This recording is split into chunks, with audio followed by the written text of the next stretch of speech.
Good morning mga kainday. Good morning, good morning. Pasensya na sa bana sa amo ang piso kay amo siyang kuan diri.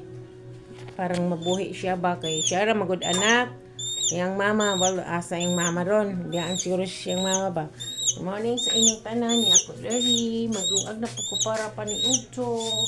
Akong estudyante, wala ang matang sa pukaw. Hapit na alas 12 ang iyang klase. Alas 12, paingon alas 5. Okay.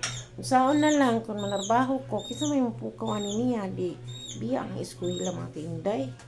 Saon na lang ni pangitag kwarta kung magsige patagpukaw niya, alangan mo uli ko.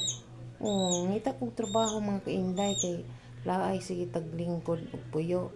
Kana pong buotan nga amo ba kanang langgahon pud ta nga gidawat ta nga pobre pud ta. Mo nay atong gipangita kay buotan man gini ining kain